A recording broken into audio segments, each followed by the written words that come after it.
नमस्कार दोस्तों, वेलकम, स्वागत है आपके अपने चैनल अंगराज पे। आज हम बताने वाले हैं महाभारत से जुड़ी एक ऐसी कहानी जो आपके लिए अनसुनी। जी हाँ दोस्तों, क्या आप जानते हैं कि अंगराज कर्ण और बर्बरीक का अगर युद्ध होता तो क्या होता? अगर भविष्य में कभी उनका युद्ध हुआ है तो उसका परिणाम क्या रहा होगा, तो बताएंगे ये आपको कहानी। इससे पहले आपने हमारे यूट्यूब चैनल को सब्सक्राइब नहीं किया तो सब्सक्राइब कर ले, साथ ही घंटे के आइकन को ऑल पे सेलेक्ट कर लें। तो दरअसल दोस्तों ये कहानी उस समय की है जब पांडव अज्ञातवास में थे। पांडव अज्ञातवास पूरा होने में अब थोड़ा ही शेष समय था। तब भगवान श्री कृष्ण पांडवों से मिलने के लिए बर्बरीक की गुफा में जाते हैं, क्योंकि उस समय पांडव बर्बरीक की गुफा में रह रहे थे।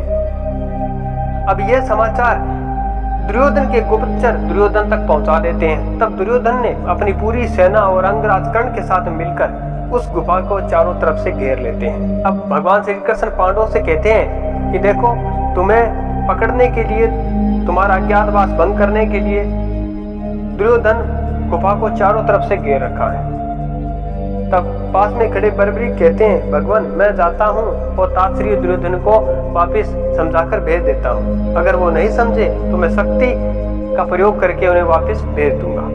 तब भगवान श्री कृष्ण कहते हैं, अगर तुमने शक्ति का प्रयोग किया तो तुम्हें अंगराज कर्ण से युद्ध करना पड़ेगा, और तुम नहीं जानते कि अंगराज कर्ण कितने शक्तिशाली योद्धा हैं। तब बर्बरीक कहते हैं, भगवान क्या आप मेरी शक्तियों के बारे में जानते हो?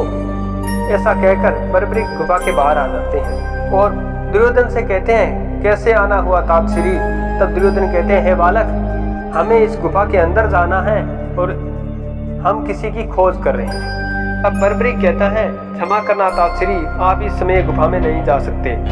ऐसा कहने पर दुर्योधन अत्यधिक क्रोधित हो जाता है और अंगराज कर्ण से कहता है कि हे अंगराज कर्ण, आप इस बालक को यम के घर भेज दो।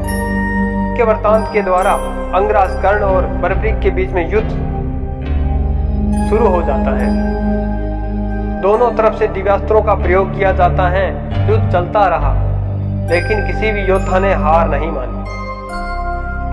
अब दिव्यास्त्रों के प्रयोग के बावजूद भी अंगराज कर्ण से नहीं जीत पाए बर्बरीक ने अत्यधिक क्रोधित होकर अपने 3 अमोघ बाणों का संधान किया और दुर्योधन पे छोड़ दिया। अब 3 बाणों को रोकने के लिए अंगराज कर्ण ने दिव्यास्त्रों का प्रयोग किया, लेकिन वो 3 बाणों को नहीं रोक पाए। तब अंगराज कर्ण ने दुर्योधन को बचाने के लिए दुर्योधन के आगे जाकर स्वयं खड़े हो गए। अब तीनों बाण अंगराज कर्ण की तरफ बढ़ने लगे। जैसे ही बाण निकट आए, अंगराज कर्ण का दिव्य कवच और कुंडल अपने आप प्रकट हो गए और बाण उस कवच और कुंडल से टकराकर नष्ट हो गए। ऐसा देखकर बर्बरीक आश्चर्यचकित हो उठे। ऐसा कैसे हो सकता है? इन बाणों का तोड़ त्रियोधनों के अलावा किसी के पास नहीं है। अब अंगराज कर्ण अत्यधिक मात्रा में क्रोधित होकर अपने सबसे शक्तिशाली अस्त्र भार्गव अस्त्र का संधान करने ही वाले थे कि भगवान श्री कृष्ण प्रकट हो जाते हैं और कहते हैं, बर्बरीक तुम हट जाओ और भ्राता दुर्योधन को गुफा के अंदर जाने दो। तब अंगराज कर्ण और दुर्योधन गुफा के अंदर जाते हैं। तब तक भगवान श्री कृष्ण ने अपनी माया से पांडवों को अदृश्य कर दिया था।